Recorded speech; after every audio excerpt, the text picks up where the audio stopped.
நாம் இன்று சின்ன குறிப்பிடத்தில் 50வது கேள்வியை பார்க்க இருக்கிறோம். இந்த 50வது கேள்வி என்னவென்றால், இந்த திருச்சபையை பரப்பும் கடமையை நிறைவேற்றுவது எப்படி? இந்த 50வது கேள்விக்கான பதில் என்பது, ஜெபத்தினாலும் பரித்தியாகத்தினாலும் தன்னாலான பொருளுதவியினாலும் இந்த கடமையை நிறைவேற்றலாம். மேலும் வார்த்தையினாலும் மாதிரிகையினாலும் திருச்சபையை பரப்ப வேண்டும். அடுத்து இந்த பதிலுக்கான விளக்கத்தை பார்ப்போம். இந்த கேள்விக்கான பதிலை புரிந்து கொள்ள முதலில் வார்த்தை, மாதிரிகை, பொருள் உதவி, பரித்தியாகம், ஜெபம் போன்ற வார்த்தைகளுக்கு பொருள் புரிந்து கொள்ள வேண்டும். முதல் தலைப்பாக வார்த்தை என்பதை பார்ப்போம். திருச்சபையை வளர்ப்பது என்ற உடனேயே நம் நினைவிற்கு வரவேண்டிய ஓமை எதுவென்றால் தாளந்து ஓமை. தாளந்து ஓமையில் 3 நபர்களுக்கு ஒரு எஜமான் வெவ்வேறு தொகை கொடுத்துவிட்டு வெளிநாடு செல்கிறார். அவர் பல நாட்கள் கழித்து மீண்டும் நாடு திரும்பும் பொழுது அவர்களிடமிருந்து கணக்கு கேட்கிறார். கணக்கு கேட்கும் பொழுது அதிகமாக யாரிடம் பணம் கொடுத்திருந்தாரோ அவரிடமிருந்து அதிகமாக எதிர்பார்க்கிறார். அது மட்டுமல்லாமல் மிக மிக குறைவாக ஒருவருக்கு பணம் கொடுத்துவிட்டு அவர் அந்த பணமும் போய்விடக் கூடாதே என்ற அச்சத்தில் பாதுகாப்பாக வைத்திருந்ததை பாராட்டாமல் அவரை தண்டிக்கிறார். இதை உலகத்தார் படிக்கும் பொழுது அவர்களுக்கு இந்த ஓமை நெருடலாக தெரியும். என்ன, பாராட்டுவதற்கு பதிலாக தண்டிக்கிறாரே, இது எப்படி பொருத்தமானது என்று எண்ணுவர்.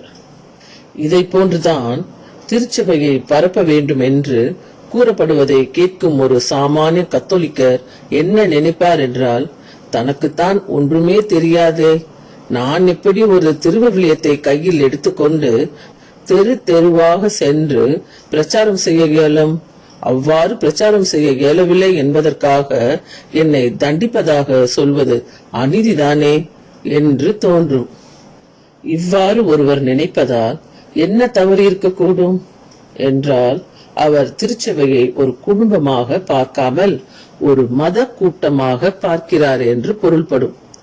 இவ்வாறு கடவுளின் குடும்பம் இல்லை என்று பொருள்படும்படி பார்ப்பதால் அவர் கடவுளின் குடும்பத்தில் சேர விரும்பாதவர் என்று பொருள்படும். யார் இதை நிர்ணயிப்பது? அதாவது ஒருவர் நற்செய்தி அறிவித்தால்தான் அவர் கடவுளின் குடும்பத்தில் சேர முடியும் என்ற கூற்றை யார் நிர்ணயித்தது? கடவுளா, சாத்தானா என்றால் அது சாத்தானே ஆகும். கடவுள் இருக்கும் பொழுது சாத்தான் ஏன் நிர்ணயிக்க வேண்டும்? ஏனென்றால் ஒவ்வொரு மனிதனும் இந்த உலகத்தில் பிறக்கும் பொழுது நல்ல விதையாகத்தான் பிறக்கிறார்கள். மத்தேயு 13:24-25 படி. ஆனால் உலகத்தில் வளர வளரத்தான் சாத்தானுடைய சோதனையால் அவர்கள் களைச்செடியாக வளர்கிறார்கள். மத்தேயு 13:28 படி. எனவே நாம் என்ன புரிந்து கொள்ள வேண்டும் என்றால், நாம் பிறப்பதற்கு முன்பே இந்த ஆன்மா மண்ணுலகில் பிறந்தால் என்னுடைய குடும்பத்தில் சேருமா என்று சாத்தானிடம் கடவுள் கேட்பார். யோபுவை குறித்து கேட்பது போல். உடனே சாத்தான் என்ன சொல்வான் என்றால், அது யாராக இருந்தாலும், ஆண்டவர் இயேசுவாகவே இருந்தாலும் கூட அவன் என்ன சொல்வான் என்றால், இந்த ஆன்மா நிச்சயமாக உங்கள் குடும்பத்தில் சேராது என்பான். உடனே கடவுள் அந்த ஆன்மாவை பார்த்து, சாத்தான் இப்படி சொல்கிறானே, நீ அவனையும் மீறி என் குடும்பத்தில் சேர்ந்து விடுவாயா? மண்ணுலகில் உன்னை பிறக்க செய்தால் என்று கடவுள் கேட்பார். அவ்வாறு கேட்கப்படும் பொழுது எந்த மண் துகள் எல்லாம் நான் நிச்சயமாக உங்கள் குடும்பத்தில் சேர்ந்து விடுவேன் என்று கூறுகிறதோ அந்த மண்ணை மட்டும் மண்ணுலகில் பிறக்க செய்வார் கடவுள். மாட்டேன் என்று சொல்லக்கூடிய மண்ணை அவர் படைப்பது என்பது அந்த மண்ணுக்கு செய்யும் அநீதியாகும். அதனால் அதை படைக்க மாட்டார்.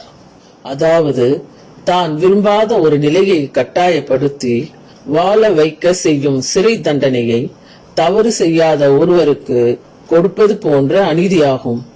அப்படி பிறக்க வைப்பது கடவுளின் குடும்பத்தில் சேர விரும்புகிறேன் என்று சொல்லக்கூடிய மண்ணை மட்டும்தான் ஆன்மாவாக மாற்றி மனித உடல் எடுக்க கடவுள் அனுமதிப்பார்.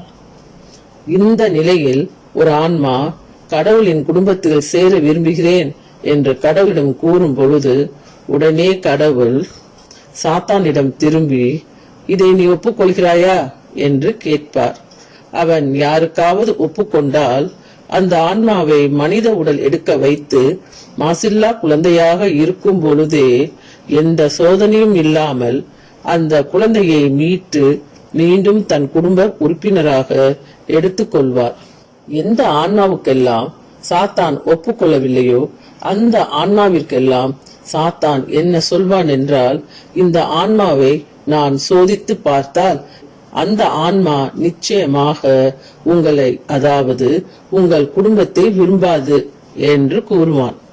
கடவுள் அதற்கு என்ன கூறுவார் என்றால், அப்படி என்றால் நீ இந்த ஆன்மாவை எப்படி சோதிக்கப் போகிறாய் என்று கேட்பார். அப்பொழுது சாத்தான், ஆண்டவரே, இந்த ஆன்மாவை ஒரு பெண்ணாக சோதிப்பேன் என்றால் அந்த ஆன்மா பெண்ணாக பிறக்கும். அந்த ஆன்மாவை முடமாக்கி சோதித்தால்தான் இதனுடைய உண்மையான விருப்பம் தெரிய வரும் என்று கூறினால் அந்த ஆன்மா முடமாக பிறக்கும். அந்த ஆன்மாவை ஏழையாக பிறக்க செய்து சோதிப்பேன், அப்பொழுதுதான் தன் உண்மையான விருப்பம் வெளிப்படும் என்றால் அந்த ஆன்மா பிறக்கும் பொழுது ஏழையாக பிறக்கும். இதுபோல் ஒவ்வொருவருக்கும் சோதனையின் அளவு வேறுபடுவது சாத்தானின் கையில் உள்ளது. அதை இயேசு கடன் தள்ளுபடி செய்யும் ஓமையில் கூறும் பொழுது, யார் கடவுளை அதிகமாக அன்பு செய்கிறார்களோ அவர்களுக்கு அதிகமாக சோதனை என்றும், யார் குறைவாக அன்பு செய்கிறார்களோ அவர்களுக்கு குறைவான சோதனை என்றும் கூறுகிறார். இதன் தாற்பயம் என்னவென்றால், அன்பே செய்யாதவர்கள், அதாவது மிக மிக குறைவாக கடவுளை அன்பு செய்கிறவர்கள், சிறிய சோதனை கொடுக்கப்பட்டாலே வாழ்வு தரும் உணவை ஒரு பொருட்டாக மதிக்காமல் வேறு நம்பிக்கையை தேடி போவதன் மூலமாக கடவுளின் குடும்பத்தை விரும்பவில்லை என்று கூறிவிடுவார்கள். இதன் தொடர்ச்சியை நாளை பார்ப்போம்.